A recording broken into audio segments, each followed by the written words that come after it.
the biggest bang of confidence comes from, I've been consistent for 17 years, 16 years, I don't even know. And even before that, we were, doing the gym thing and the Stairmaster. And even before that, I was doing the Reebok step and the slide and all that stuff. So I've been active my whole life. But since triathlon and ultra running, I've listened to my coach. I've followed the plan. I haven't really fought back on that stuff too much.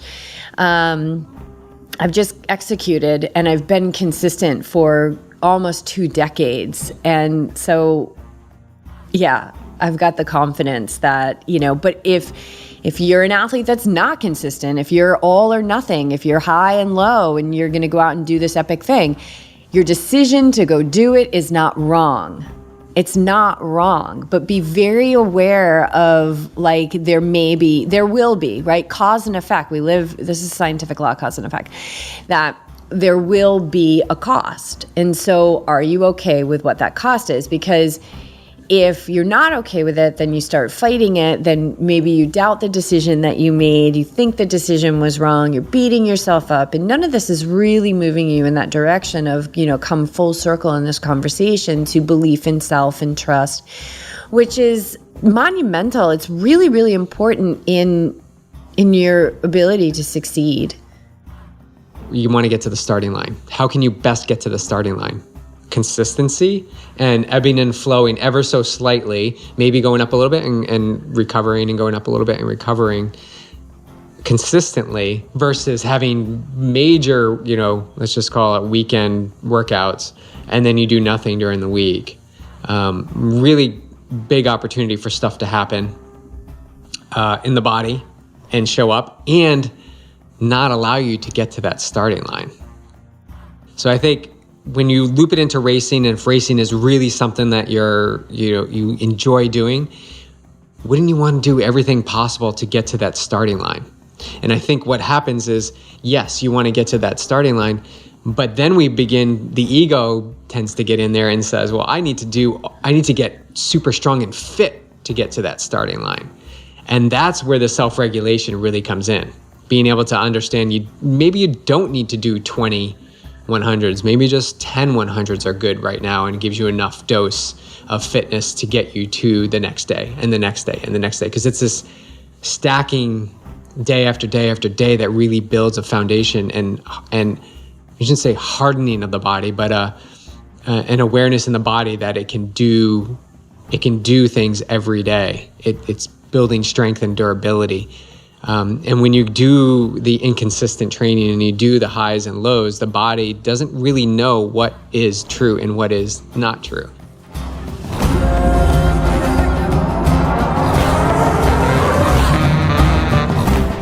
Welcome back to the Yogi Triathlete Podcast. I'm Jess. I'm here with Beej. This is our monthly Osho, the Open and Honest Show.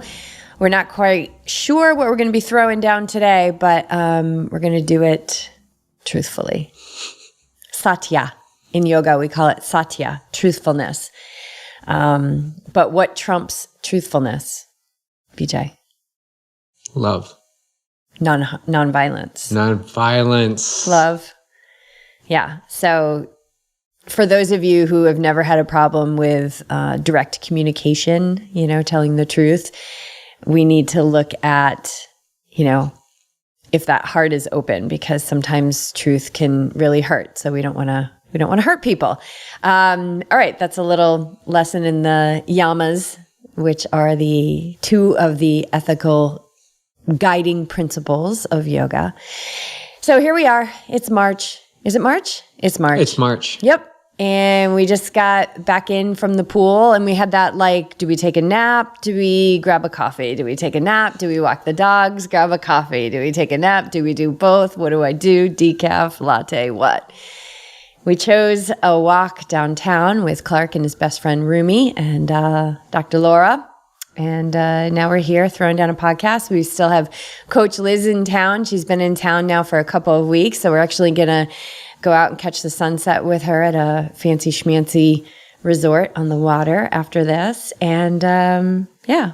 And Daniel's out in Coach Daniel. Arizona for Ultraman. So cool. Yeah. Well, he's not racing, but he's supporting his buddy, Verby. So cool. Yeah. So cool that he gets these opportunities and he just keeps saying yes. And I just love it. I love these coaches. We have such an amazing team, and we're in the first week of the Awake Kitchen 30-day Jumpstart nutrition program with plant-based chef and health coach Linda Lang Tama, and it's off to a great start. So excited to see what's going to unfold over the rest of the month. And then also she's got a plan to continue through April, and some of the folks who are already signed up are excited for that to continue on. And really, sometimes in life, we just got to say, like, this is it. Like, this is the time that I'm going to do it and really make good on it. Do you remember a time where you made a change like that, Paige? A big epic change? Yeah, like when you're just like, okay, I've been a gerbil on the wheel. I've tried to do this. I think a lot of people could probably relate to this in like weight loss, right? Like, I'm going to do it on Monday. I'm going to do it at the beginning of the year. Like, I'm going to try it again. But a time in your life where you just really were craving a change and you were like, all right, this is it. Like, I'm going to do it and I'm going to stick with it this time. Oh man, that's such, wow. I'm trying to think.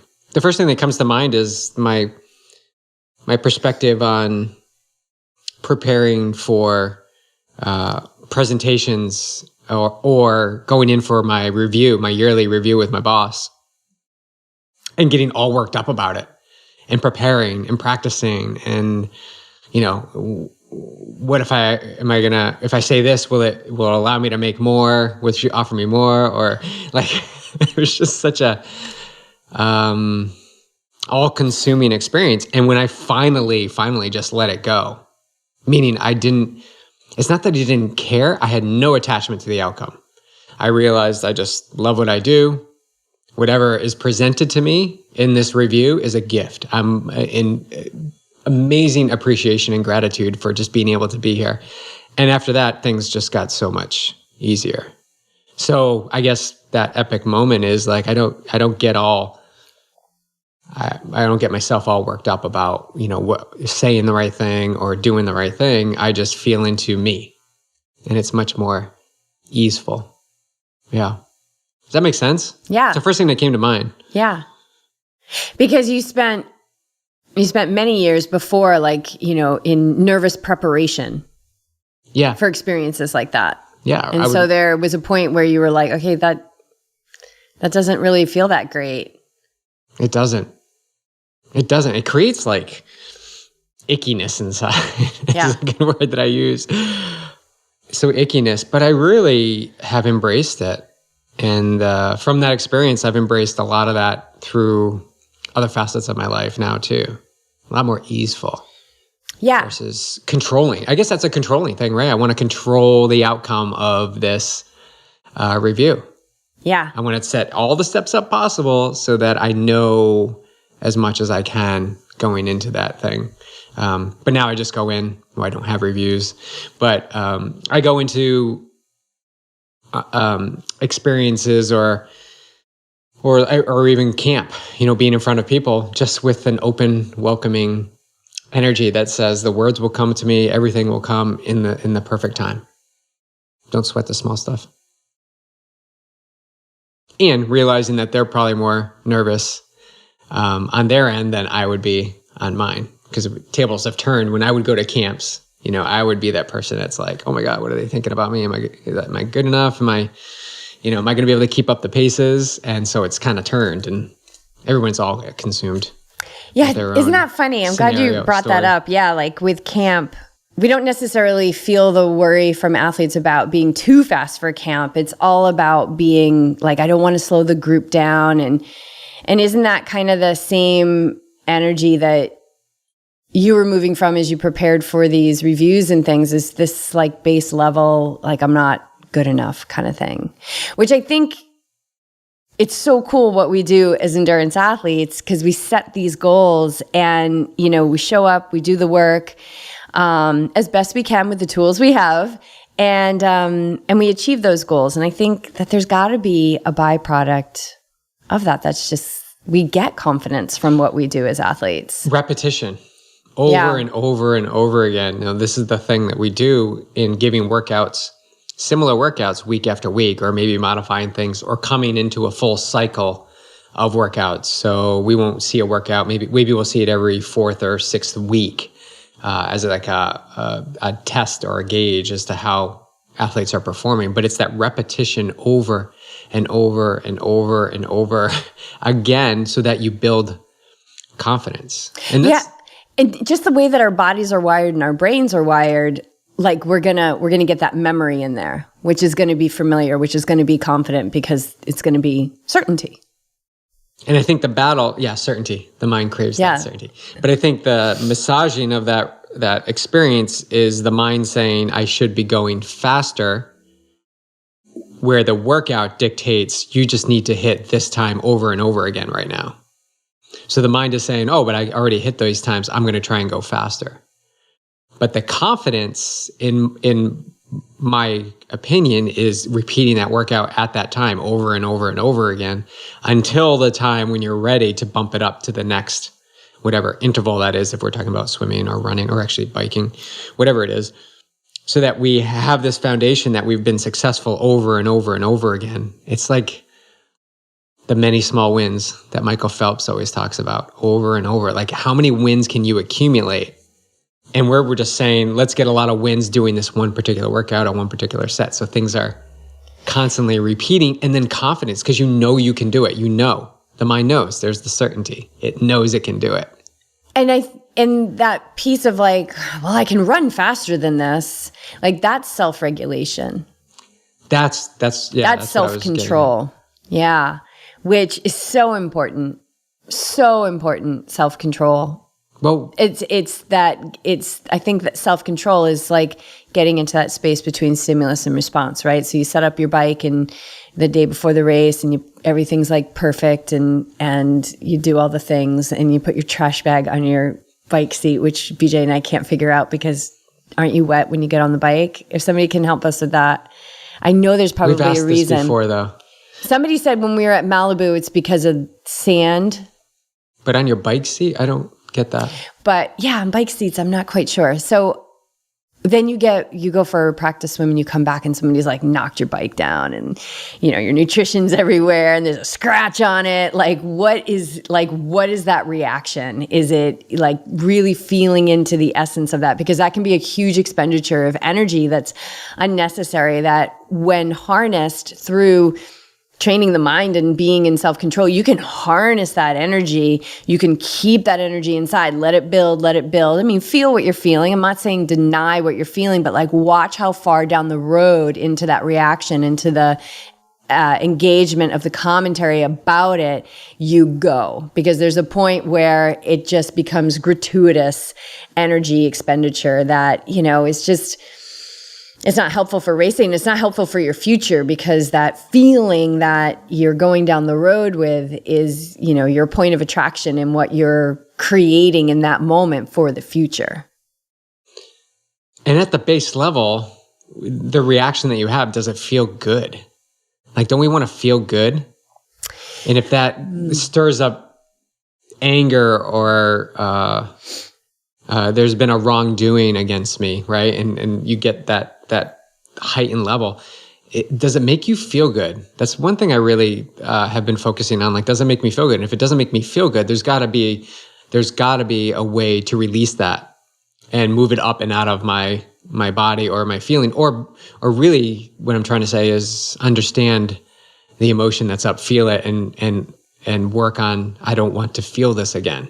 So what is it about this experience that's lighting this up inside of me? Like, what's lingering in here? And when you get curious about that, then you start to really pick apart the experience and say, well, it's no big deal. I'll just pick up my bike. I'll put my nutrition back, and I'll dust my hands off. And what do I need to do next? I need to go make my lunch, because now I need to prepare for the race tomorrow. So you don't really give it as much attention. And I think that's where this... I guess it's this internal relationship that you're building, that you're uncovering with yourself. It's an uncovering, peeling back the layers of like, what's the essence of who you are? Are you the person who gets angry and upset about things like that? Or are you the person that stays focused and concentrated on what you need to do next, and not sweating, again, the small stuff. Because in the grand scheme of things, you can pick up your bike, you can pick up your nutrition, and move on.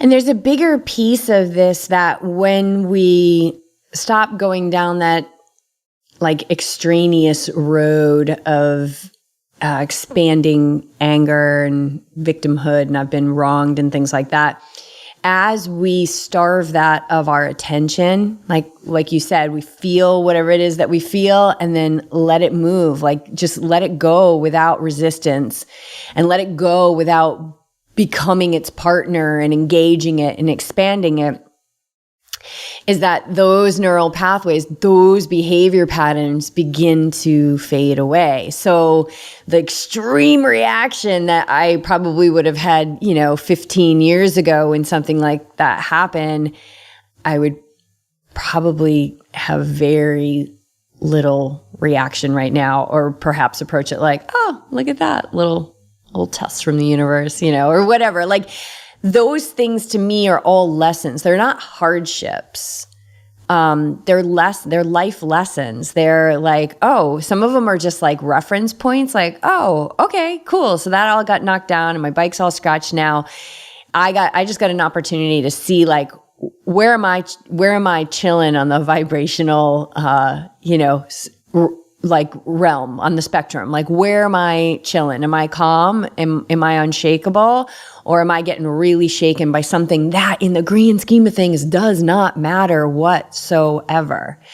So it's pretty cool. I've had an experience recently with really getting a good reference point, and it was an injury. And I don't want to go into it too much because I did an episode for season 3 of Awake Athlete on it, but one of the things I didn't talk about, and perhaps I probably will because I want to do another episode on it, like kind of being where I am now with it. But about a week and a half ago, it's Thursday, so a week ago, last Tuesday at the pool, all of a sudden my back got really tight. I bent over to stretch it, heard this little voice that said, don't stretch it. But my intellect said, no, tight back, stretch it. And something just like let go, and it was just hot, searing pain, and my back was seizing. And I had this grand plan, like multi-day grand plan of how I was going to celebrate my birthday, and none of it happened. I had to let go of all of it. We did have the cake. Except for the cake, because it's 4 layers of frosting. Like, of course. And to see the voice of dissatisfaction and to see the voice of the ego, kind of being like, oh, I was going to do this amazing like trail run on my birthday and have this huge like output, and then eat cake and feel good about it. Now, how are you going to feel about eating cake when, you can barely get down to the beach walking?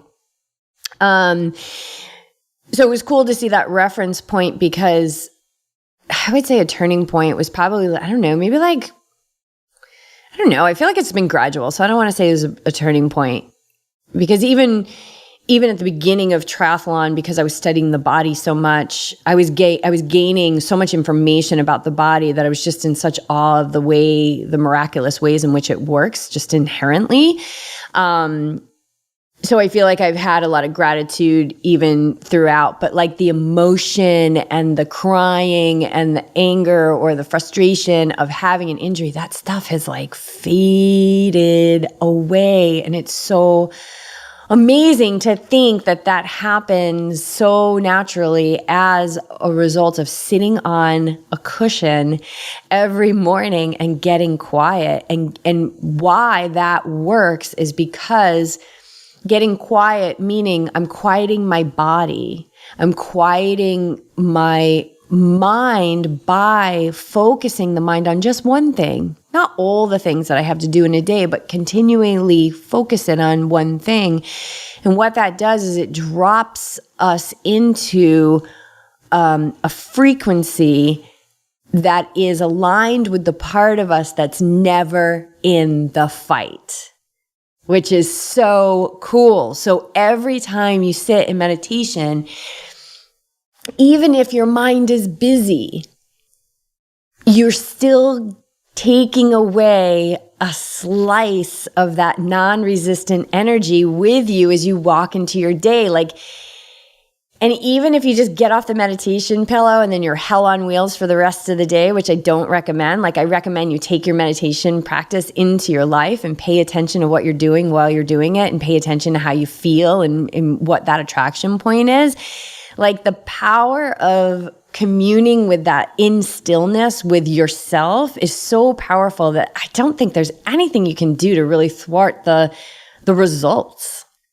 So it's super cool to see how I am able to navigate injury. And Coach Liz and I were talking on the way to the pool today about how fast we move through things now. Like I said to you last night, like this injury could have been like for someone, it could have been like season ending. Like, it was pretty bad. And it's amazing how quickly my body has been able to move through it. And the one thing that is really hard to do, which I'm doing right now, is sitting. But I could swim. Biking is like so. I can run like pain-free, which is so cool. I can walk. But yeah, meditating of all things is like the worst for this final piece of healing that's going on in my back. Which is funny because most athletes listening to this would be like, oh yeah, I don't care if I'm not able to sit and meditate. What? Right? Because, oh my God. but as long as I can swim, bike, and run or do the other thing, that's probably I'll be okay. And that's the place where I'm feeling like oh my God, like, well, up until just a couple days ago when Meditator Bob said, why don't you lay down? He's like, you've been doing this long enough where you can lay down. So I started that. And so now I got back to my 45 minutes in the morning, which is great. Pain-free. Yeah. It's, again, we witness so much from each other, like through these pain, injuries, opportunities. Like we watch each other and we just see it. We've seen it too many times to really give it like undue attention, meaning get involved and immersed in it. You know, I think our initial reaction is like, what can we do?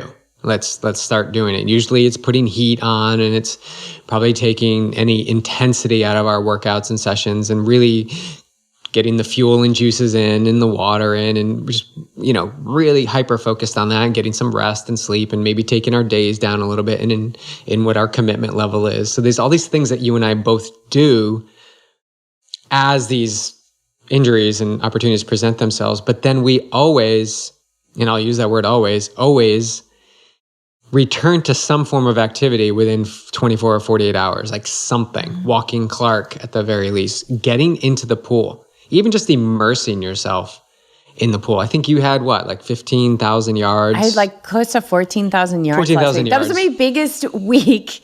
And I know there's people listening who are like, they do 15,000 yards every week and they've done it for years, but I've never really worked on my swim. Like I've just kind of gotten in and done the swim. And I don't know, I guess it was about, 2 to 3 months ago, I had this hit of like, I wonder what it'd be like if I just swam more. So guess what I did? I just started to swim more. And it was so perfect because swimming was actually the only thing besides walking, because you have to walk. Like I had to walk around. So walking was kind of a non-negotiable, but I was able to walk to the beach and stuff and walk slowly. Rarely do I find that shutting down all movement is helpful. Yes. Stopping. I don't think that's helpful. And it doesn't mean, like I just said, we don't take things down a couple of levels and continue to do some sort of activity, but just stopping and stopping and saying, for the next week, I'm not going to do anything. Yeah. That just doesn't enter my awareness. Like no. It's not something I believe in, because and this is the same way you work with our athletes, you included, is like, see how you feel tomorrow. And tomorrow morning you don't feel good, see how you feel in the afternoon. Afternoon doesn't feel good. How do you feel at night? You have 24 hours in a day. There's some part of that where you're going to feel better than others, and you want to capture those moments. And to do that, you need to be fully in capacity of what's happening to you in that moment. Yeah, so swimming felt really good last week. I had hurt myself right before getting in the pool, which was kind of a joke because I was like, what do I do? Like, do I go in the pool? And I was like, so I entertain worst case scenario, right? Like worst case scenario is I start seizing up in the pool. Lifeguard has to pull me out. I just lay on the deck while you finish your set, right? Like was kind of worst case scenario. But I just kept like something was telling me like, oh, the weightlessness. So yeah, I ended up because swimming and walking were it. Biking was out of the question. Running was out of the question. Meditating was the worst. It was so painful until I got that permission to lie down, which now I'm loving this lying down meditation because I see how lazy the mind wants to be. Because it's 5 a.m. and I'm lying down with a blanket and a pillow and Clark's snuggling next to me and I'm on the floor. I'm not in bed. I'm like on the floor in like the foyer. And, I've got a yoga mat under me and stuff, but I see how the mind's like, oh yeah, lay down early morning, sun's not up, go back to sleep. And I kind of feel like if you're a dedicated meditator and you've been doing this for a while, I challenge you to do a lying down meditation. I think you'll see that you got to take your discipline up a notch. It's pretty cool. So yeah, so now I'm loving that. And I'm slowly getting back. Mm-hmm. Yeah. To seated meditation. But it's really cool to see I think these things that get thrown our way in life, they're like, look at where you are with things and don't be afraid to look at where you are. Don't be afraid to look at where you are because it's just you and you. And I was smashing my fist into the wall, like, because I was so frustrated. I remember, like, one day just, like, feeling that and being like, whoa, look at where you are. Like, how do we get this anger out? For me, it ended up being meditation was the answer. Of course, I think it's the answer. For everything. I think injury is we've talked about injury so many times, and it's... And actually, there's a few people on the team experiencing it. So really just feel it. You got to feel it. Be in the suck. I don't feel it's, I think optimism is good, but you got to feel what you're feeling. Like, what does it feel like to be incapacitated? Like you can't work out right now. Okay. It feels, I feel rumblings. I feel frustrated. I feel upset. I feel, lost because I don't know if I'm going to be able to make it to that race a couple weeks, months down the road.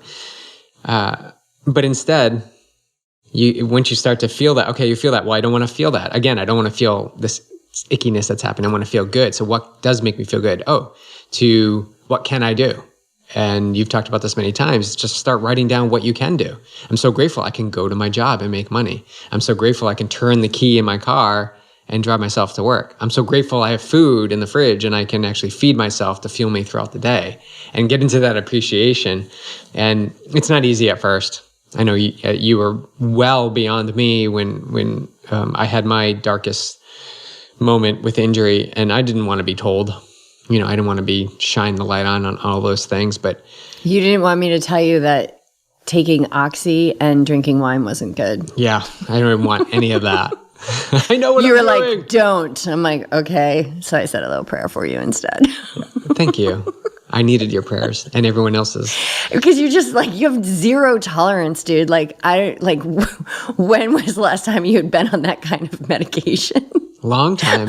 Probably my surgeries. So it's like, oh my God, this could be a cocktail. I might as well like really give him a big hug before he goes to bed.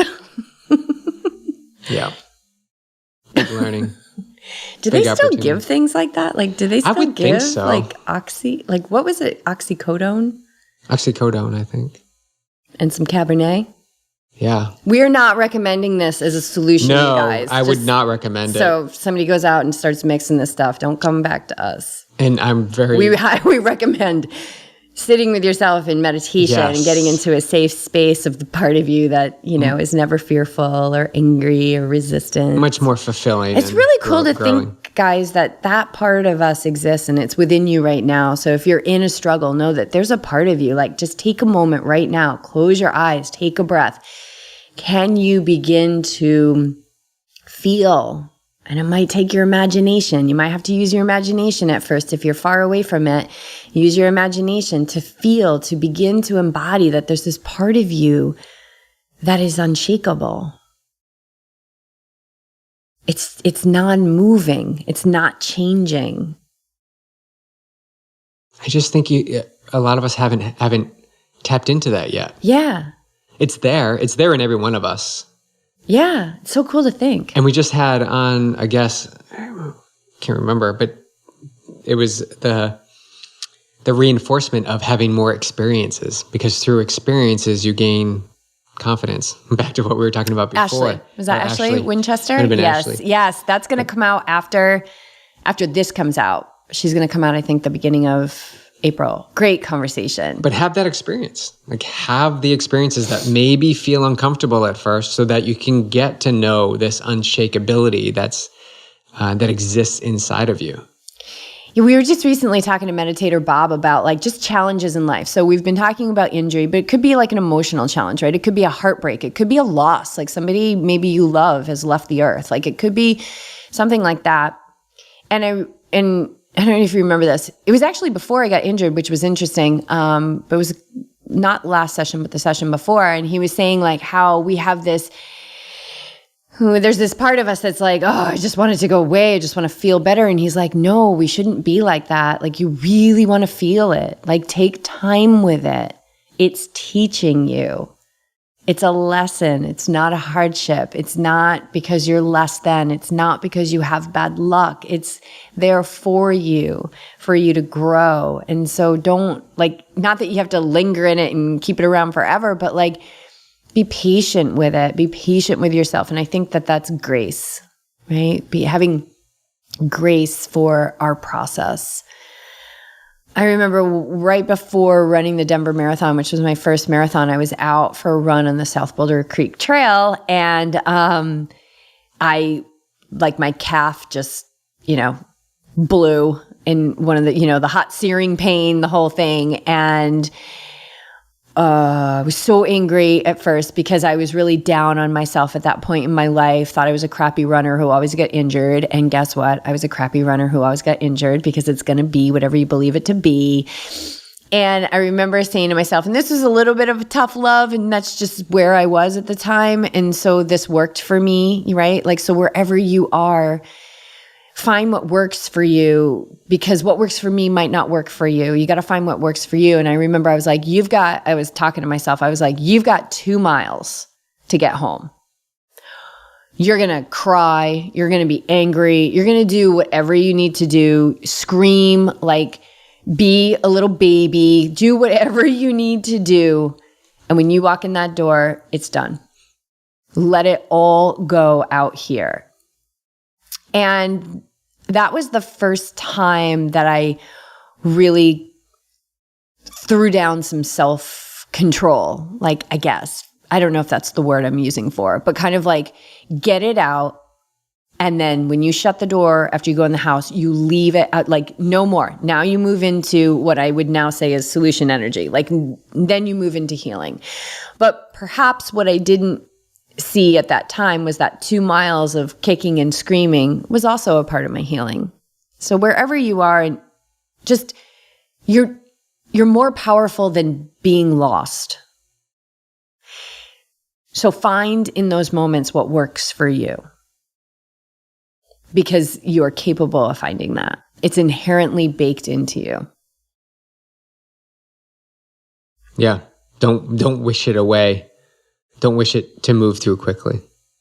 Yeah, learn from it. Actually, that draws parallels to our trip across the country, where we were at one point wanting to be further along in the trip than where we were, whatever state, town we were in.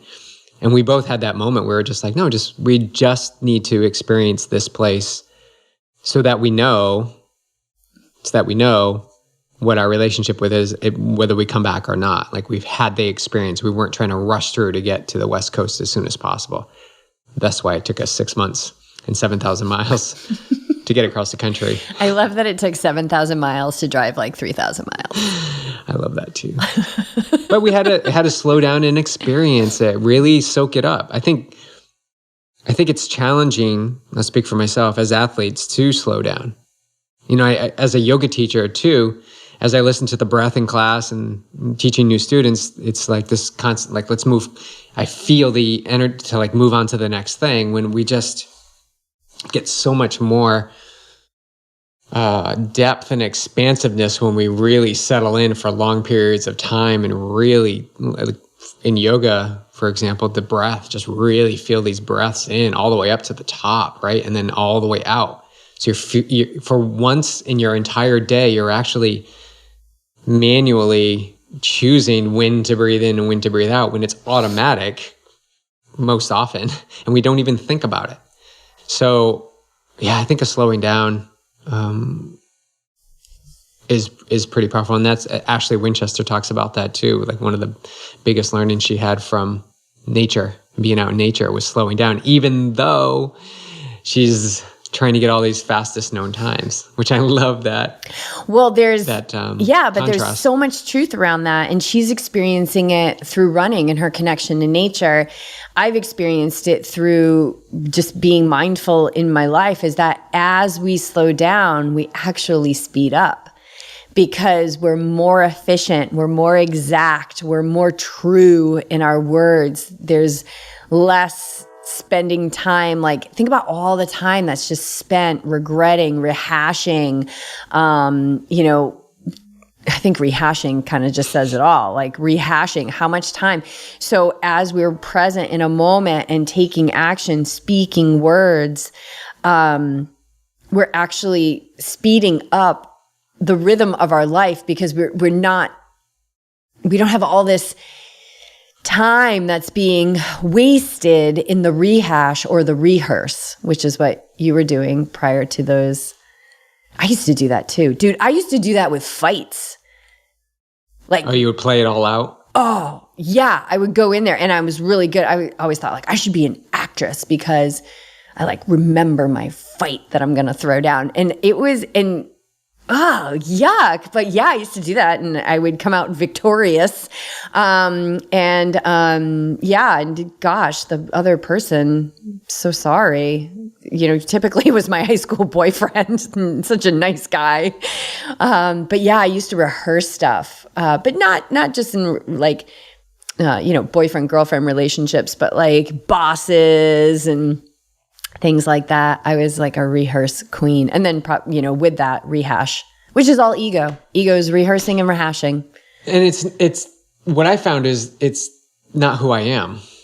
Who I am is not memorization and rehearsing and all that. Who I am is me, and me is showing up at this moment, and then this moment, and this moment, and I trust.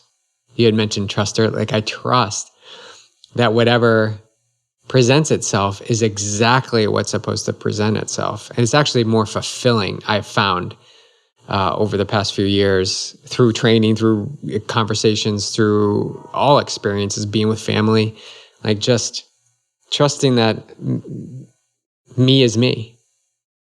And I'm uncovering who me is.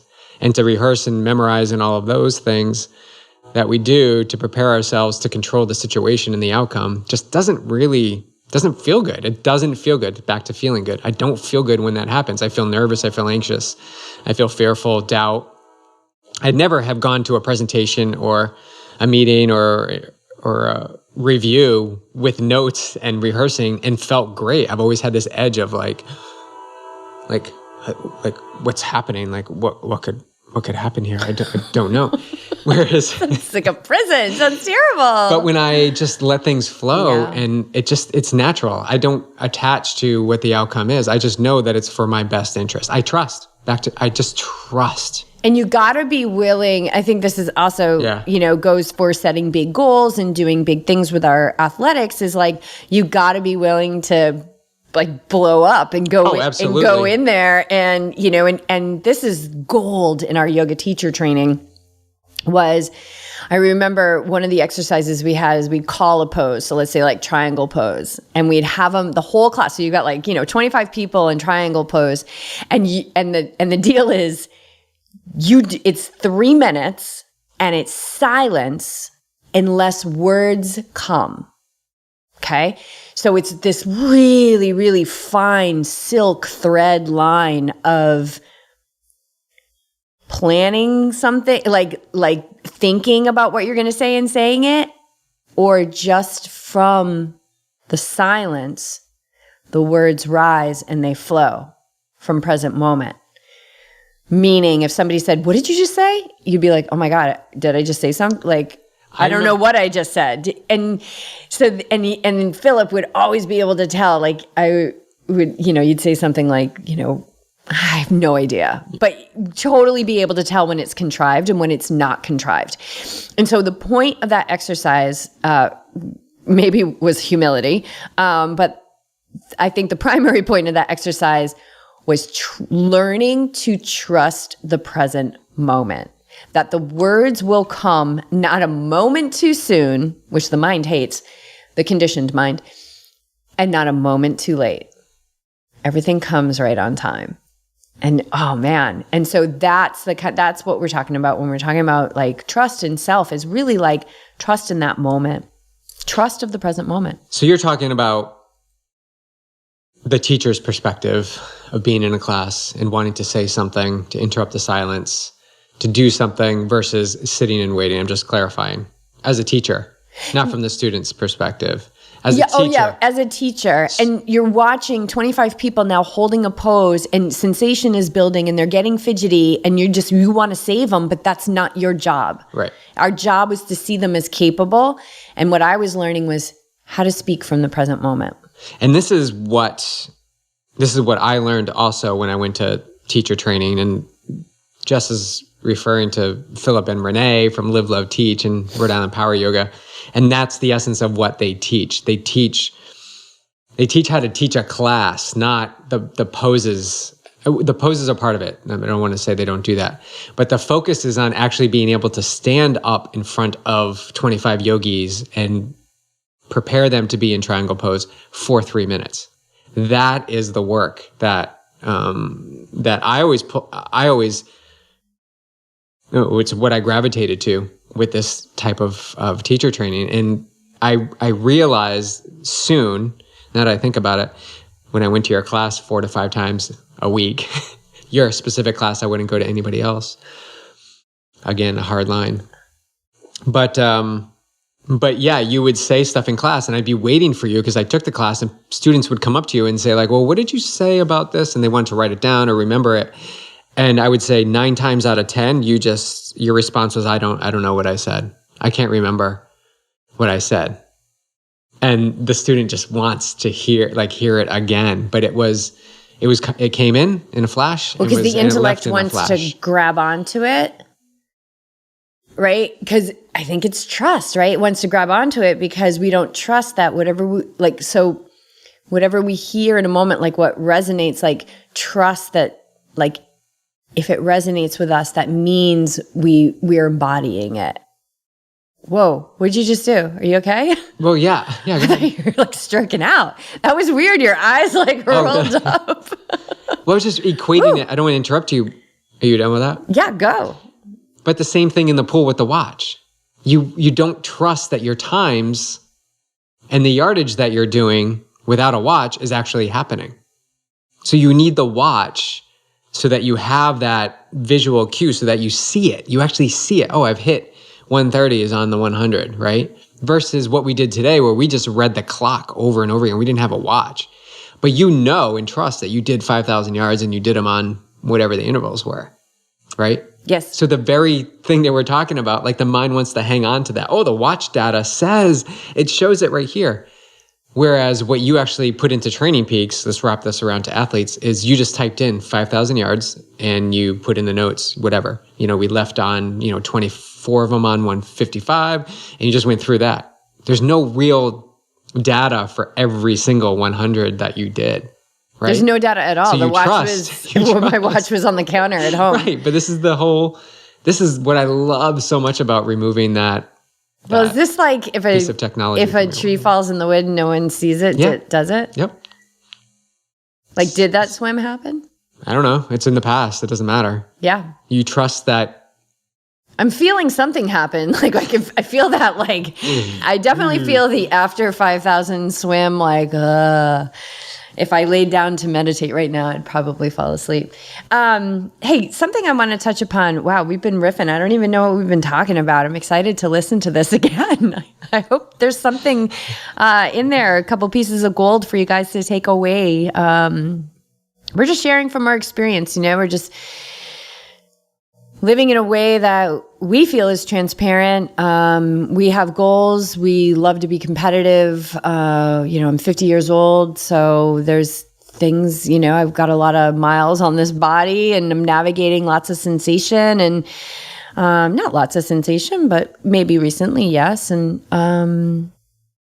I think that I hope this is helpful for people. I believe it is. And conversations happen like this a lot for us because we just pull on threads as we strike up topics. But in this community of yogi triathlete,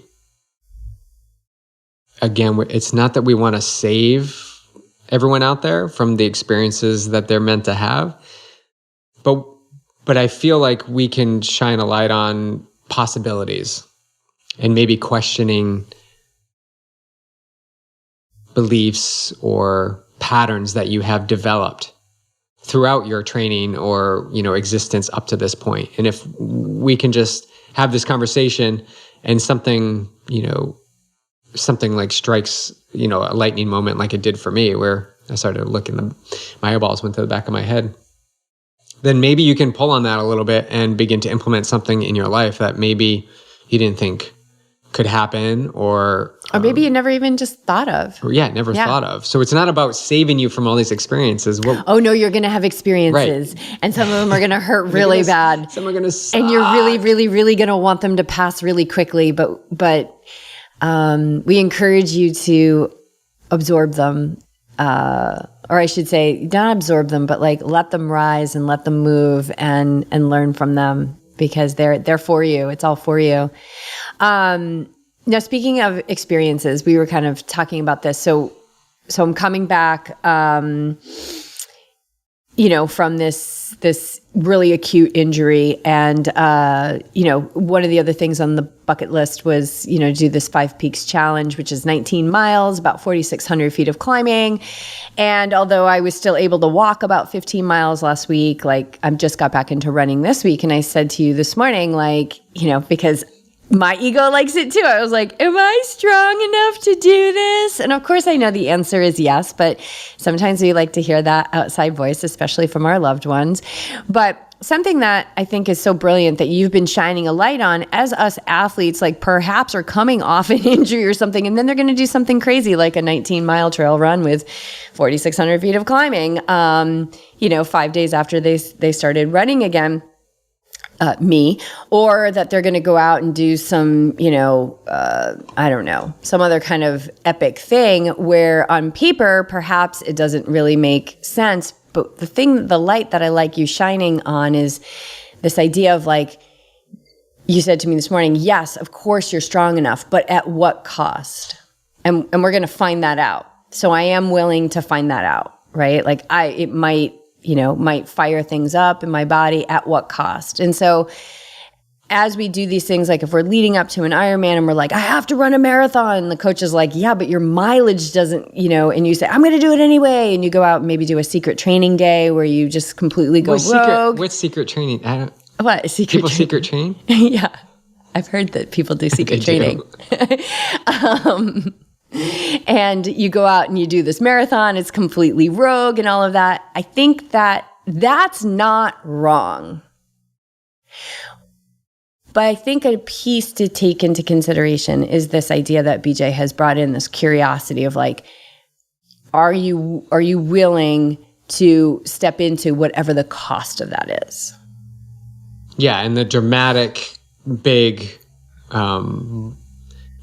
thing that's just waiting for you that we can talk about is injury. If you do something big and epic, like what's the cost? Well, a potential injury. But there's other costs. Like what is the cost of doing something like that for your continued training towards the actual race that you're doing? The consistent training that you've built and worked so hard for, to throw it out by doing this big epic experience and then have to shut your body down or shut training down for a few days. Like at what cost are these workouts?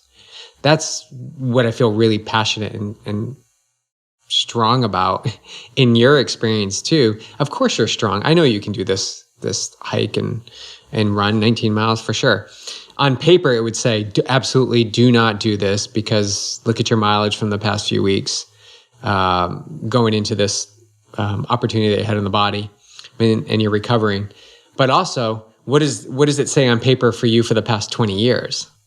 Let's look at the consistency you've had year after year, day after day. And these are just little blips, what you're experiencing, what you did experience or have been experiencing the past few days. Just a little blip that says, we just need to adjust things a little bit. But in the grand scheme of things, you, for example, Jess, the athlete, your consistency and strength and durability has been pretty profound, like pretty solid. So to say, and this is very unique, right? It's specific to you. Again, we're going to take you as the special person that you are, unique person that you are, spirit that you are, is on Saturday when we go to do this experience. I have no doubts that it can be everything you want it to be. And we're going to crush 19 miles and you're going to feel great. I've seen it too many times from you. I've seen it way too many times for myself. But we're only going to know when we get there in that moment. So for you to say, based on what's happened over the past few days, I'm not going to give Saturday a try. People are coming out to meet us. There's other things I could be doing. My back just isn't feeling right. Like, none of those things matter. What matters is let's just go lace up and put ourselves on that trail at 5:30 a.m. and start. You guys keep trying to make it later. I want to be on the trail by 5. Oh, on the trail by 5. Which means we're going to have to wake up at like 3:30. It's going to be an early espresso morning. I like those mornings. I know you do. That's why I threw that in there. But it's what cost? Like, is it, and being okay with that cost. Detaching from, okay, well, I went out and I did these 5 peaks and guess what? I'm in bed now for another week.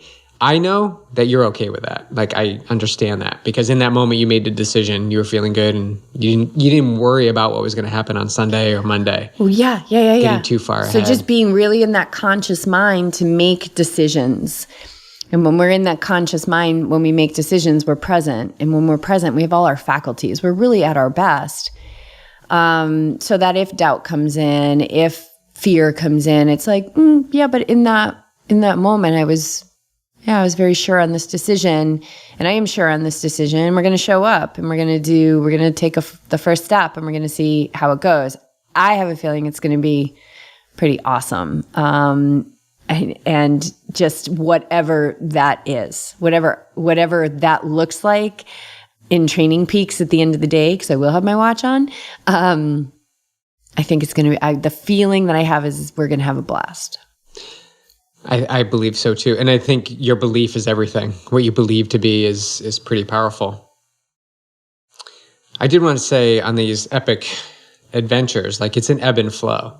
So in this experience right now, you're feeling like Saturday is going to be great, right? It's fun. Flow.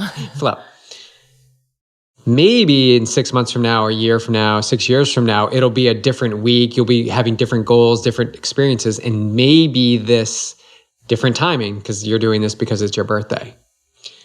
Different timing, maybe the decision is slightly different. So you're not attached to, okay, well, this time it worked, so I'm definitely going to be fine when I do it again. It's playing each moment separately. Well, that would be glory day. That would be like, that would be living the glory days. Well, last year when I did this, we talked about the glory days on the last O show. But yeah, and I think, and also for me going into this confidence, I have great confidence in whatever decisions I make as we go along that day. And also there's other people there that are going to need to make decisions for themselves. That the biggest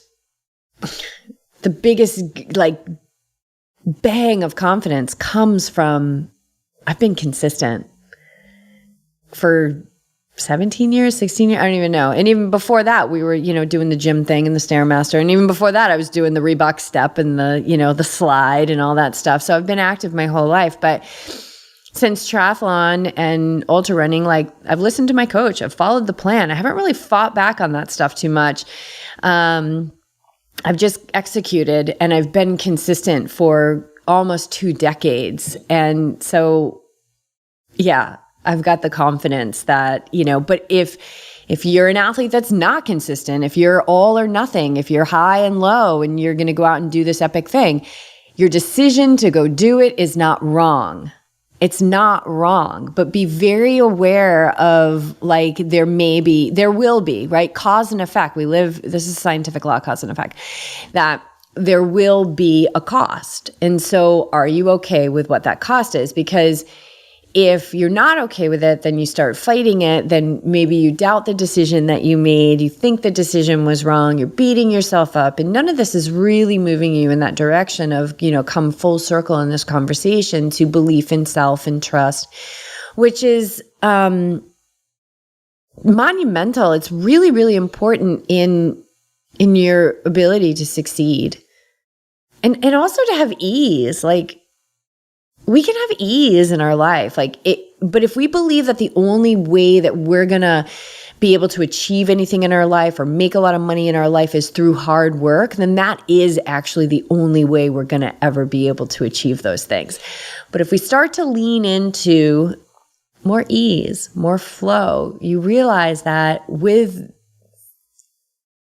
the truth that everything is energy, our journey here in this life and our success and money and ease, it's really more of an emotional and an energetic journey than it is a hard work physical journey.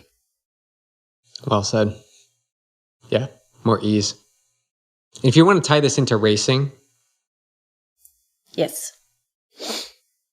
These big epic punches. Oh, I also wanted to, you mentioned the all or nothing. Like there's a pattern forming. If you're all or nothing, there's a pattern forming. And if you go out and do epic workouts, there's probably a reason why you're constantly doing all or nothing, because then you come down and you probably went too hard. I like to say you should finish a workout being able to most certainly work out the next day.